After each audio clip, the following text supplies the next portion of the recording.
مکتوب‌های استاد عینی جزئی از تاریخ پرحادثه ملت ماست. مکتوب‌های عینی افشاگری راه پرشیب و فراز و ناهموار مردم تاجیک در جاده تاریخ سازی است. مکتوب‌های استاد عینی بیانگر تلاش‌های بی‌دریغ او در جاده دولت سازی نوین تاجیکان است.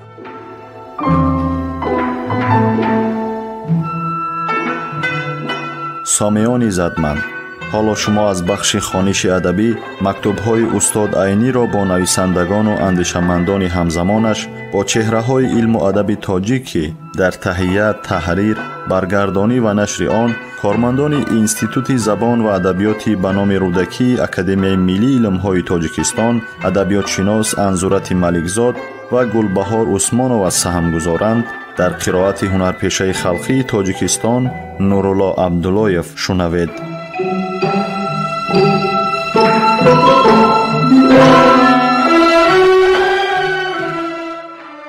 تبریکات از گروه ادیبان.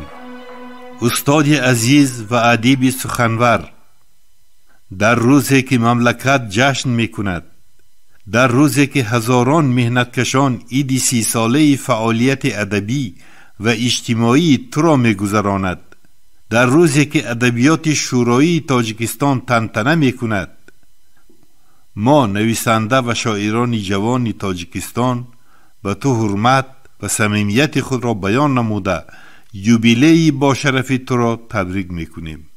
ما فخر می کنیم که در میدان ادبیات شورایی ما امروز آدینه ها، داخونده ها، غلامان، جولان نموده ما را سبق ادبی می دهند، حیات را می آموزند، ما را به مبارزه برای حیات مسعودانه که امروز ما در تحت راهبری پارتی لنین و محبوب ستالین به آن رسیدیم سفربری می کنند، به میلیون ها درس شجاعت، درس دلاوری می آموزند. ما فخر می کنیم که قلم سرتیز تو 30 سالی دراز است که با حیات کهنه، با ظلم و تعدی، با افسانه و عنعنه‌های دینی به استثمار می جنگد و بعد از این هم با آن مهارتی که به تو خاص است به ما درس، به آمد ذوق، به دشمن مرگ می بخشد. حرمت و شرف به پارتی لنین و محبوب ستالین که در مکتب ادبیات شورایی لاهوتی عینی بر این استادان زبردست را رسانیده و جوان کرده است. حمدی، سیروس، اولوغزاده، غنی عبدالله، حکیم کریم، جلال اکرامی، رشید عبدالله، موینزاده، دهاتی، اسمتی، رحیمی، سهیلی، علی خوش، ترسونزاده، یورتایف، محمدیوف، میرشکر، بهلولزاده، حضرتی.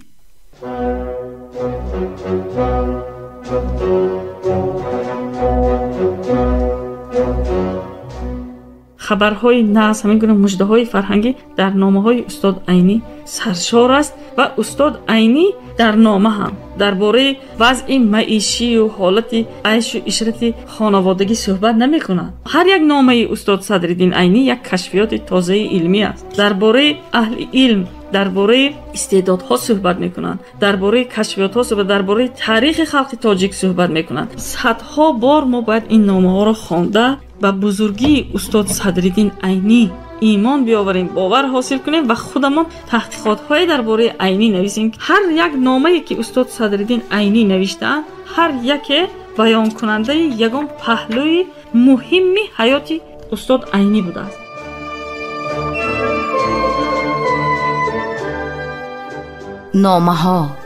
نامه‌های سرنوشت ساز و تاریخ ساز ملت. نامه‌های اصالت آفر و آرمانگرای ملی.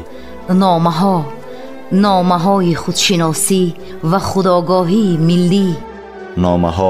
نامه‌های افتخار برانگیز و هویت سازی استاد بزرگ صدرالدین عینی.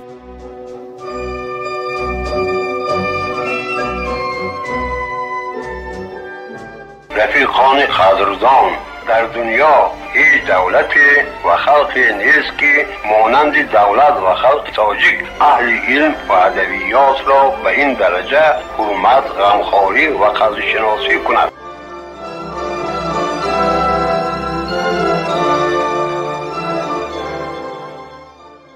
از اتفاق نویسندگان شورای ازبکستان با رفیق صدرالدین عینی، اتفاق نویسندگان سویتی ازبکستان با شما بهترین و کهنه‌ترین نویسنده آسیای میانه با استاد سخن بدیعی در روز یوبیله 30 سالگی با شرف فعالیت ادبیاتان سلام آتشین میرساند. کتاب‌های شما آدینه، داخونده، غلامان بهترین نمونه ادبیات سویتی آسیای میانه اند. این اثرهای شما به دل مهنتکشان به زمانهای کهنه زیست نفرت کنی را بیدار می نماید.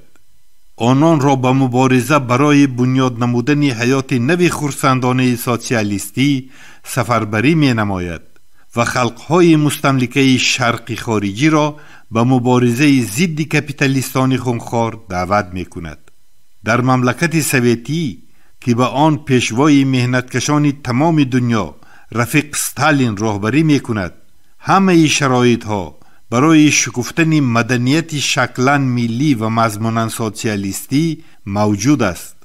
نتیجه این موفقیت های عظیم ادبیات سویتی خلقهای آسیای میانه می باشد.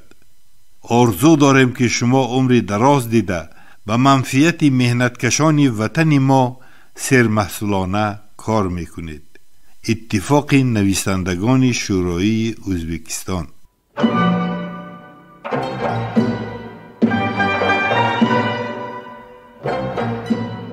سامعان عزتمند، یادرس می‌شویم که شما از بخش خوانش ادبی مکتوب‌های استاد عینی را با شخصیت‌های بزرگ زمانش که دارای اهمیت مخصوص علمی و ادبی اند در قرائت هنرپیشه خلقی تاجیکستان نورالله عبداللهیف از رادیوی فرهنگ شنیدید.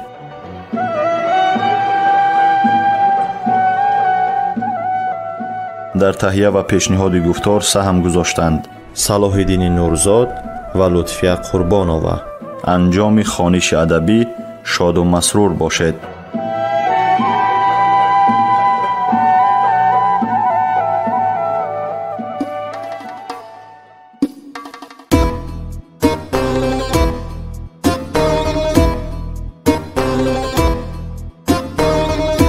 عمری عینی از برای خلق صرفی خامشو، خلقی ما را دفتری عینی شهادت نامشو. عمری عینی از برای خلق صرفی خامشو، خلقی ما را دفتری عینی شهادت